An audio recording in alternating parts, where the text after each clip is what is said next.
Hello everybody, welcome back to the NCAA Football 08 Dynasty Mode series. As we are now approaching week 3, as you can see the headline for the ESPN magazine, Have the Children, and in my opinion, not only just have the children, have the wives, because Tennessee looks to unleash Johnson against arch rival Florida. But before we get to that game, as you can see, Mickey sends the Cornhuskers back to Lincoln with a loss. So your top 25 looks like this for the Coaches Poll. And next week we will have the media poll, so that's going to be fun to talk about. At number 1 still is USC. Number 2 is still Michigan. Number 3 is LSU. 4th is Florida. The new number 5 is West Virginia. Number 6 is Wisconsin. Number 7 is Arkansas. Number 8 is Ohio State. Number 9 is Tennessee. Texas falls all the way down to 10th. UCLA jumps to 11th. Virginia Tech falls down to 12th. 13th is TCU. Rutgers moves up a bit to 14th. 15th is Florida State. Oklahoma drops all the way down to 16th. Cal jumps up a bit to 17th. 18th is Boise State. 19th is Notre Dame. 20th is Penn State. 21st is Texas A&M. 22nd is Auburn. 23rd is Hawaii. Nebraska falls all the way down to 24th. And entering the top 25 conversation is Miami, with Georgia just now on the outside looking in. Even though I think Georgia won, I believe. Yeah, Georgia won, but I guess the win against Oklahoma for Miami was enough to push them in. And also, for the first ever time in the bottom 10 history, I have put an entire conference as the top spot.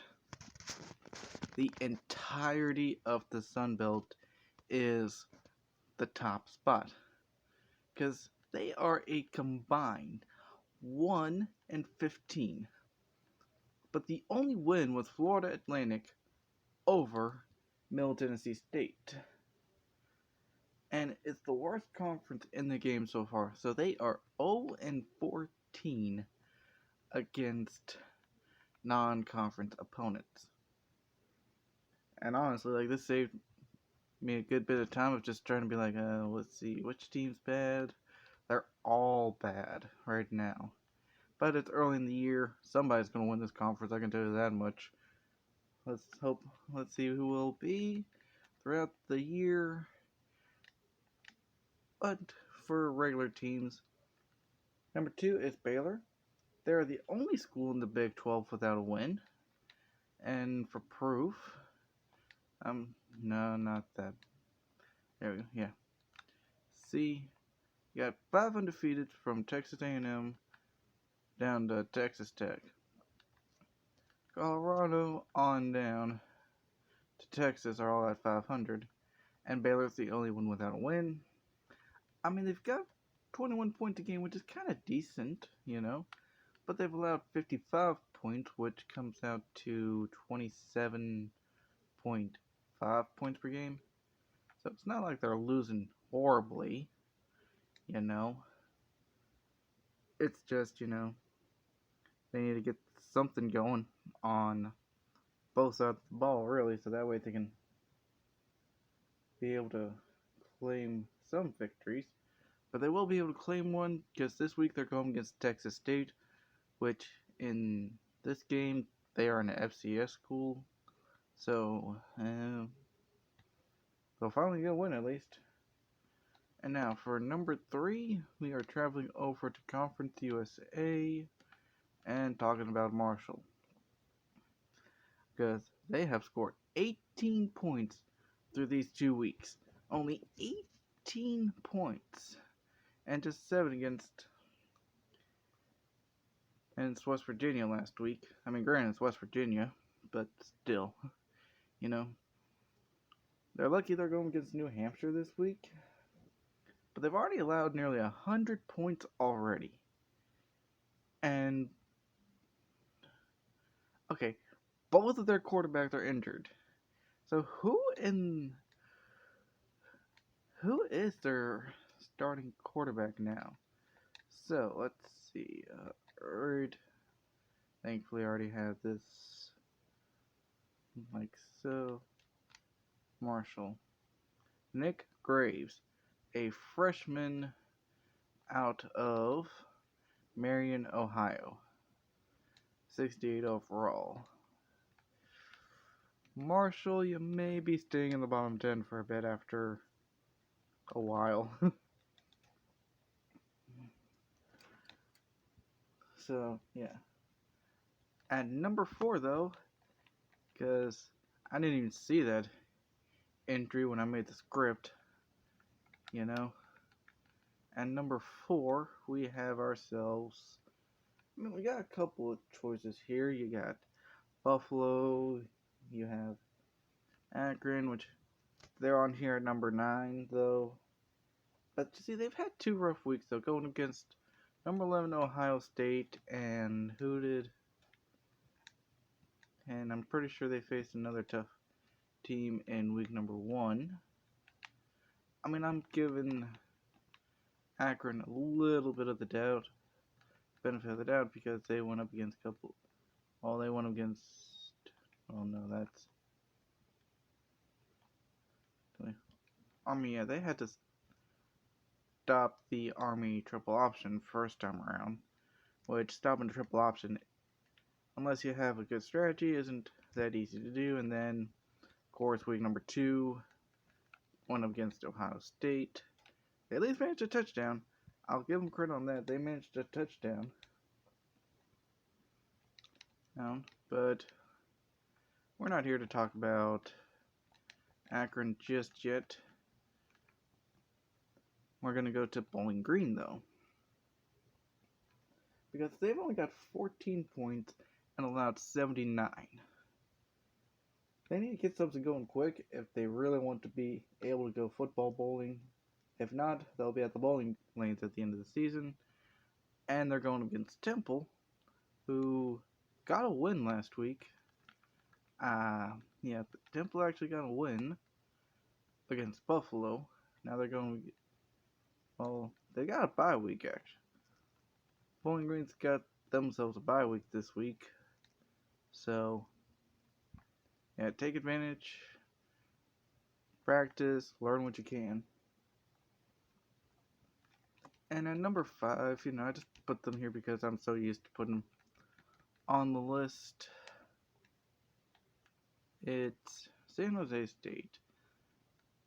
I mean, only 7 points, but they're going against Stanford, which I'll say the Stanford and San Jose State games an honorable mention for key games, because at number 6 we have, well, Stanford.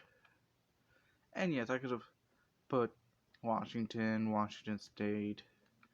Oddly enough, Washington's in the college football playoff as the number 2 seed the day I'm recording this, after winning the Pac-12 championship.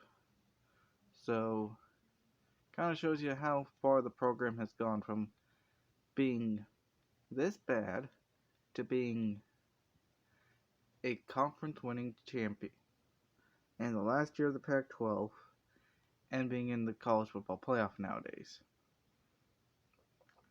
But yeah, I put Stanford because, me saying they were overrated at the beginning of the year.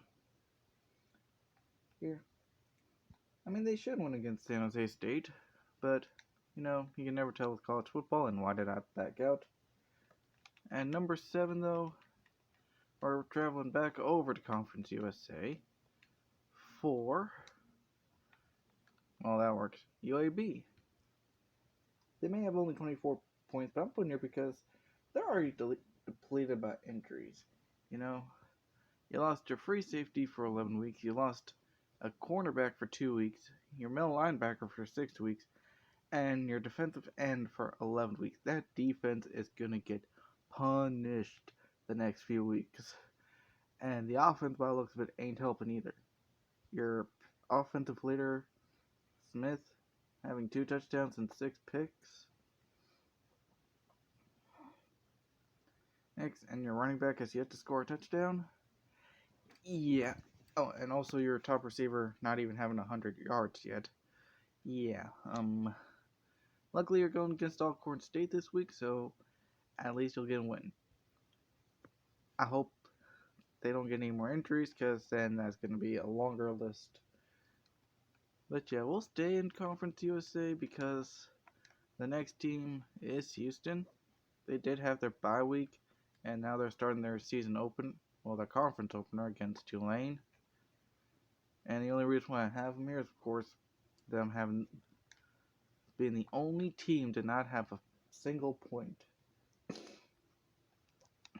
And now we will travel over to the MAC, as I'm just choosing to go this way apparently, just to get a little bit more time on the video. And yeah, we were just talking about Akron a little while ago.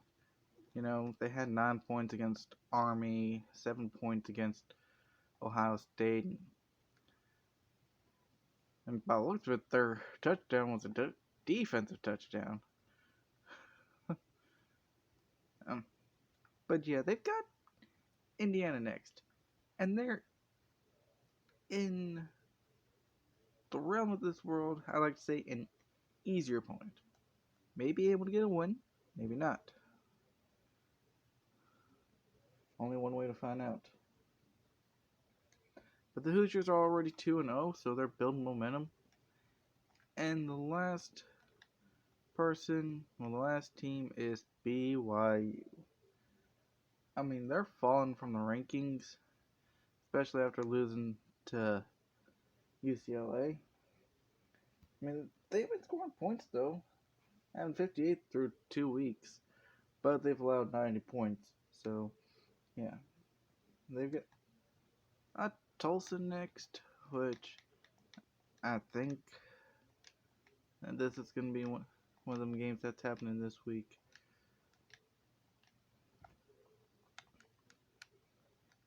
Yeah. Because Tulsa just had a bye week after beating Louisiana Monroe 64-50. Jesus Christ, your leading passer has 5 picks. That's crazy. But now it's on to the key games, with key game number 1 being West Virginia versus Maryland. Is the curse back alive? Has the curse returned for another game, another installment? And that's one way to find out. I mean, Texas was number 5 last week, but they got upset big time at home. Now, are the Mountaineers going to make sure that's not coming back just yet? Or will the Terps make sure that West Virginia suffers loss number 1 early in the season?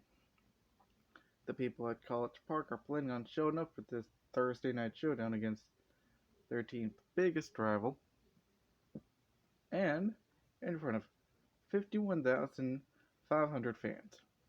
I believe Maryland will get the win and have the curse come back to life and have teams feared being ranked 5th. So Wisconsin, you better watch out right now.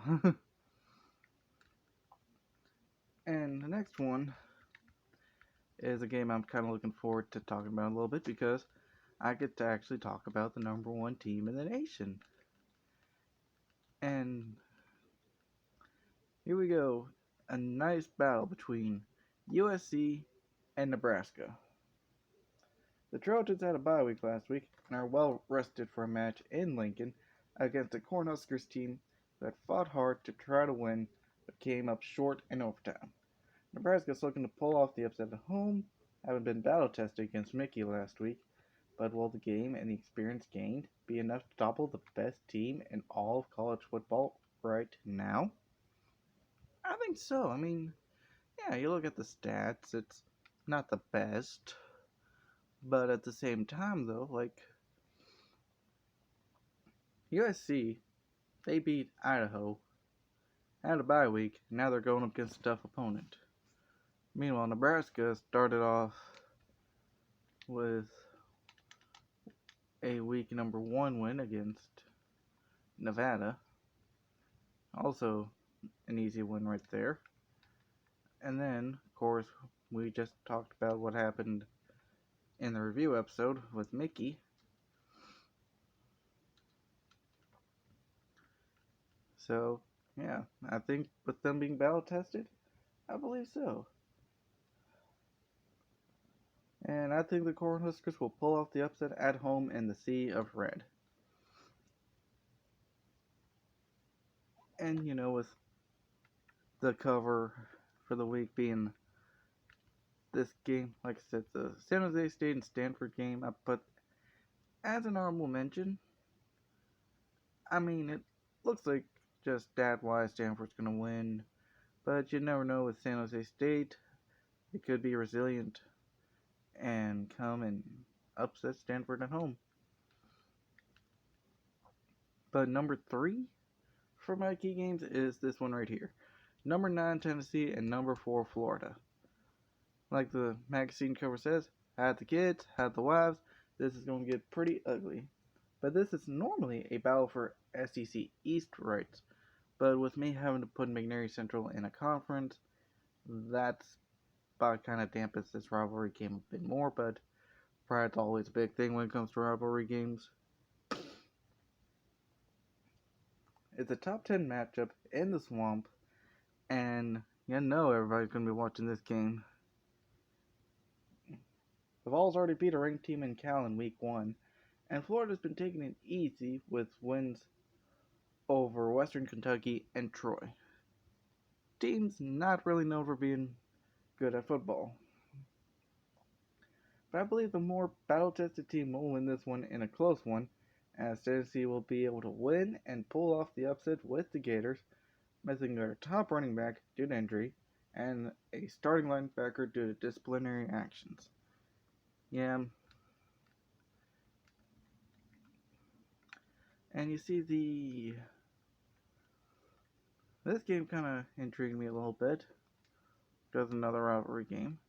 This kind of intrigued me a little bit because of me covering Tampa Bay in the first episode, cover their Conference USA opener, but that's easily going to be a big win. But I chose to cover Iowa at Iowa State. And in this annual battle for the Cy-Hawk Trophy, both teams come in at 2-0, and looking like they could become threats for the conference championships, at most, and at least able to make bowl games. This battle in Ames this year looks like to be another back and forth battle, with neither team wanting to lose to their in-state opponent. But I feel like the Hawkeyes will be victorious on the road and have momentum for the next week, which I feel like that's definitely needed, because I know I saw before I made the script on who their next opponent's going to be for next week. Oh yeah, Wisconsin. So there's that. And the last game, we gotta scroll a good bit, but we have ourselves Notre Dame at Michigan. The Fighting Irish fought hard last week against Penn State, and now are looking to go into hostile territory again this week against the second-ranked team in the nation, going into the Big House and facing the Michigan Wolverines. The Irish are coming in with a big wave of momentum, beating Penn State, compared to Michigan coming in after defending their home turf against Oregon. Big Blue is looking to stay undefeated and keeps the second place ranking, and hopefully secure a spot for the BCS championship game come season's end. And I think that Michigan will win, because this is their third straight home game, first dispatching Appalachian State handily. I can tell you for this fact, though, for real life 2007, that didn't happen. Of Michigan just tossing aside Appalachian State, which was also the first year of the Big Ten Network, too. So yeah, real good start for the Big Ten Network. Your top-ranked team gets upset by an FCS school. And then beating Oregon, and not having to travel like Notre Dame has been doing. Because Notre Dame, they started off in South Bend. Then they went to University Park, and now here they are in Ann Arbor. And just to wrap things up, let's look at how the Heisman Watch is going, because They're saying Hawaii's quarterback Henderson's overrated. Then again, you got Peyton McMahon here on top for McNary Central with so far 763 all-purpose yards and 19 total touchdowns. Then behind him you have Dylan Miller, who's currently 65 for 76 with 1,023 yards, has 26 carries for 291 yards and 40 total touchdowns. And then you have Dwayne Thomas, who's got 47 tackles, 32 sacks, and a forced fumble. And Alex Carter is right beneath them, who has gone 21 for 32 for 329 yards and 3 touchdowns. And Chris Porter, who had a much better outing against Middle Tennessee State, going 18 for 23 for 224 yards and 2 touchdowns. And he went 0 for 8 with 4 picks in the first game against McNary Central. But that is it for week number 3. And I will see you all for the review of week number 3. So, in other words, I will see you all next time.